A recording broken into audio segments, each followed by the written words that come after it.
بسم اللہ الرحمن الرحیم۔ السلام علیکم ورحمۃ اللہ وبرکاتہ۔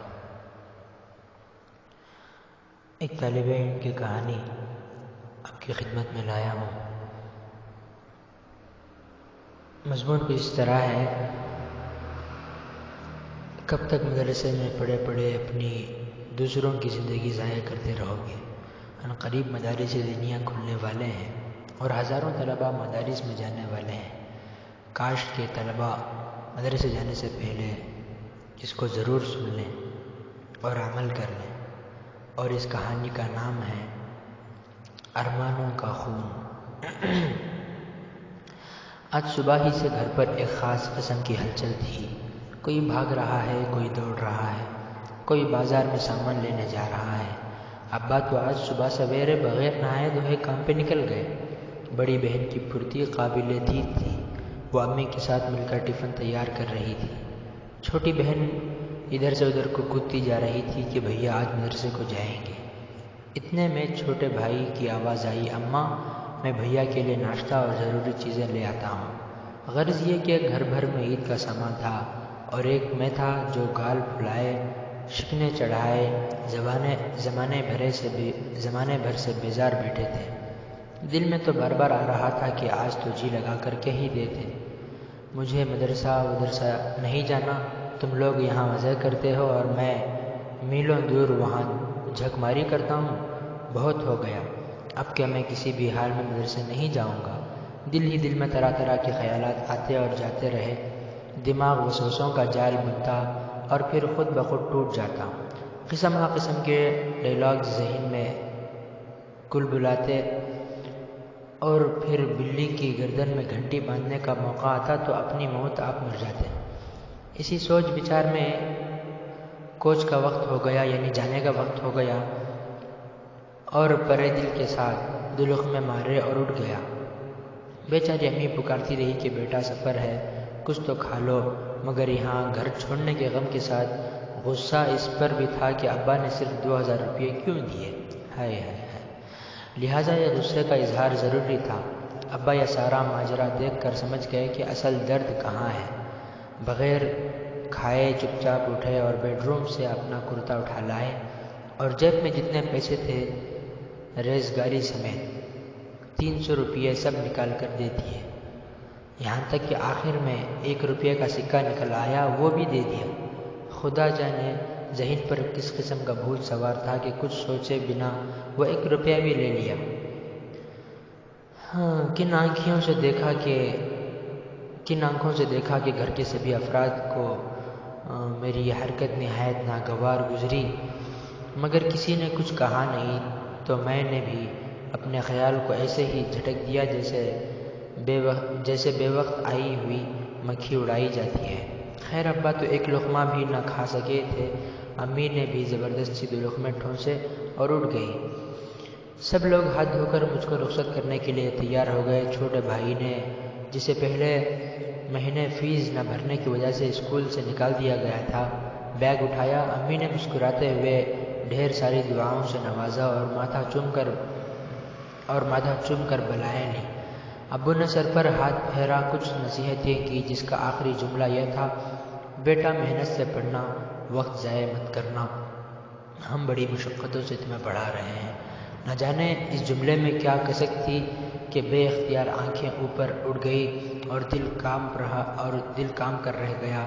ابو کا چہرہ گو سپاٹ ہر قسم کی تاثرات سے خالی تھا، تاہم آنکھوں میں چھپا درد جھلک رہا تھا، بلکہ چھلکنے کو تھا۔ ہونٹوں پہ زخمی تبسم تھا اور آنکھوں میں درد کے سائے لہرائے تھے۔ امی تو ہر مرتبہ کی طرح اس بار بھی رو دی تھی۔ قبل اس کے کہ مجھ سنگ دل کی آنکھیں اپنا کام کرتی، دھیمی آواز سے سلام کر کے تیزی سے زینے اتر گیا۔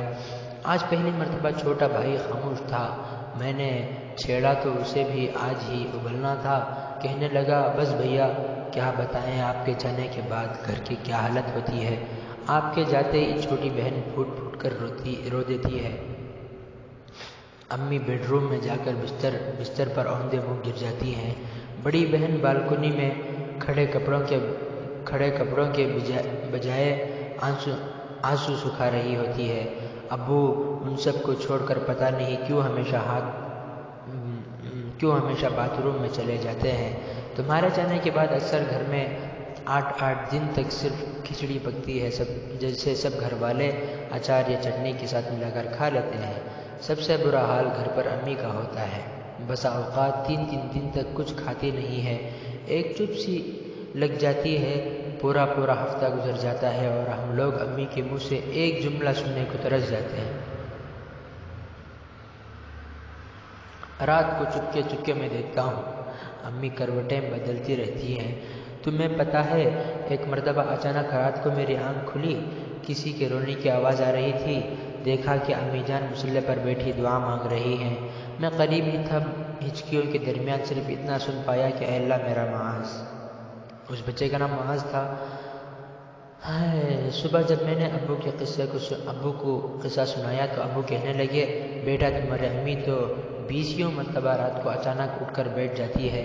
میں پوچھتا ہوں کہ کیا ہوا تو روتی ہوئی بڑی بے بسی سے کہتی ہے، بس یوں ہی اچانک خیال آ گیا کہ میرے معصوم بچے نے کھایا بھی ہوگا یا نہیں، اسے کوئی ستاتا تو نہ ہوگا، وہ اگر بیمار ہو گیا تو میری لختے جگر کو کون دیکھے گا۔ اسی قسم کی جملے کہہ کر خود بھی روتی ہے اور مجھے بھی رلاتی ہے، اور جس رات یہ قصہ پیش آتا ہے پھر وہ رات میری اور تمہارے امی کی مصلی پر گزر جاتی ہے۔ چھوٹا بھائی اپنے روم میں یہ سب سنتا جا رہا تھا اور میں حیرت و تعجب کے مارے بت بنا اپنی جگہ کھڑا تھا۔ چھوٹے بھائی نے کہا، بھیا جس دن ہم بہن بھائی رات کو کھا پی کر فارغ بیٹھتے ہیں تب سب سے زیادہ تمہاری باتیں کرتے ہیں اور امی کھل کر تمہارے بچپن کے قصے سناتی ہیں، اور ہر مرتبہ ابو اخیر میں اٹھتے ہوئے کہتے ہیں، تم لوگ دیکھنا ایک دن میرا بیٹا بہت بڑا عالم بنے گا۔ مجھ پر ایک کے بعد دیگرے حیرتوں کے پہاڑ ٹوٹے جا رہے تھے۔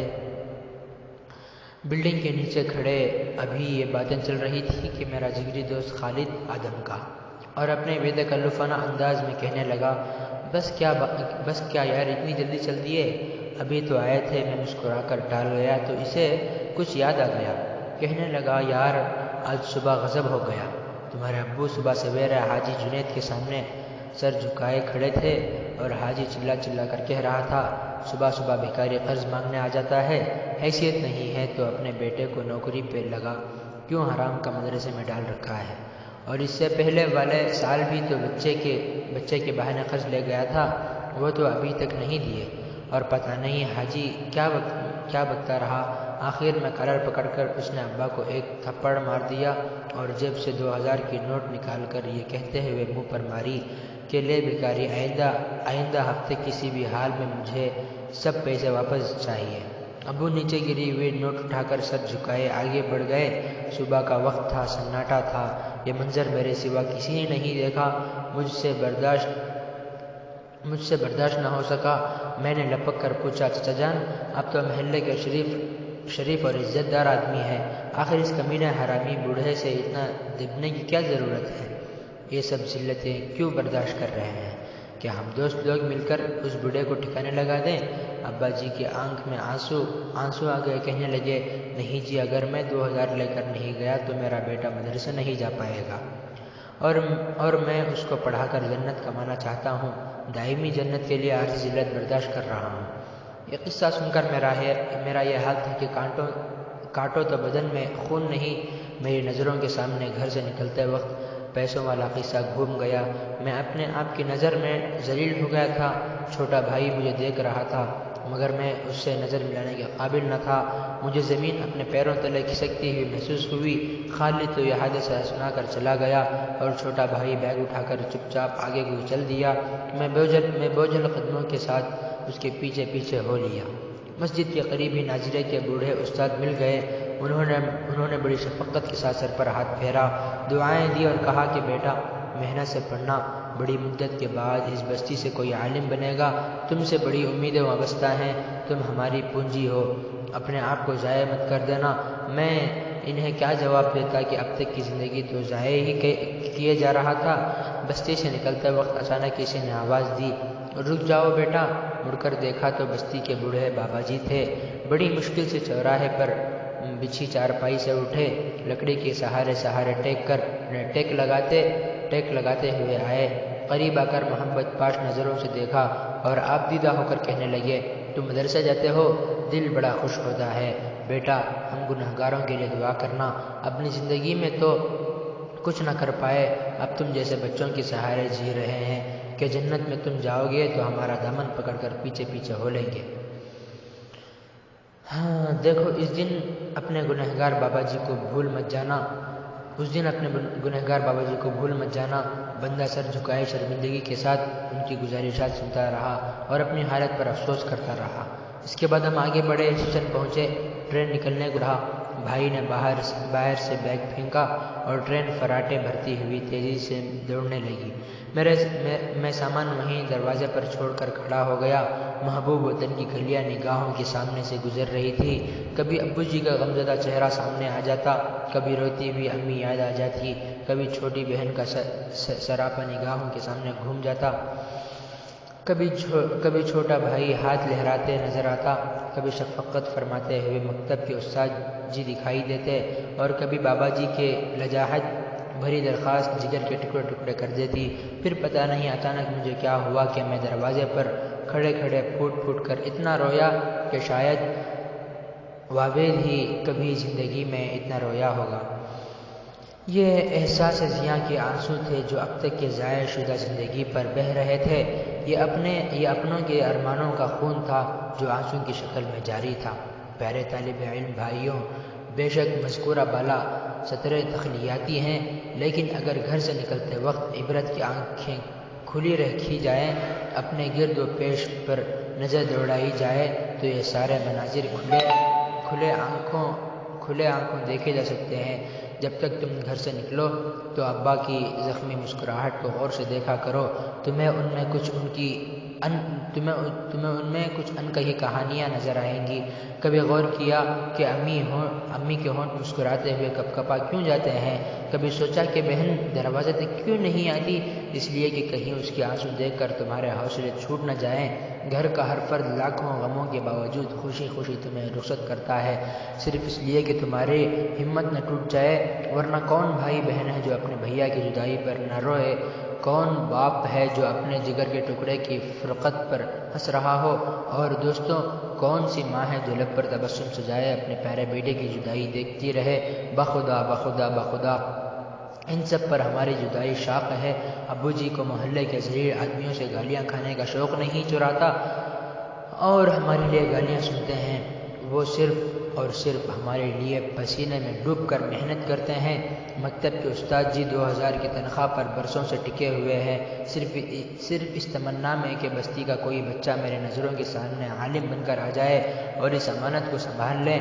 بابا جی سے پوری بستی ڈرتی ہے، مگر وہ تمہارے سامنے صرف اس لیے جھکے ہوئے ہیں کہ ان کی جنت کا سوال ہے۔ دوستو، آؤ گریبان میں منہ ڈال کر سوچیں کہ کیا ہم اس قابل ہیں کہ کسی کی جنت کا سامان کر سکیں؟ کیا ہمارے پاس ایک سجدہ بھی ایسا ہے جس میں خدا کے سوا کسی کا خیال نہ آیا ہو؟ جو ماں ہمارے لیے 20 مرتبہ اٹھ کر روتی ہے، کیا ہم نے پورے سال میں کبھی ایک مرتبہ بھی اس پیاری اماں کے لیے ہاتھ اٹھائے؟ ہم کیسے سنگدل بیٹے ہیں! ماں کے نام پر تو ساری دنیا کا دل پگھل جاتا ہے، مگر ہم اپنی خواہشوں میں ایسے مدہوش ہیں کہ ماں تک کی قربانیوں کا ہمیں احساس نہیں۔ کیا ایک موبائل کی اتنی وقعت ہے کہ اس کے پیچھے اتنے سارے لوگوں کی قربانیاں ضائع کر دی جائیں؟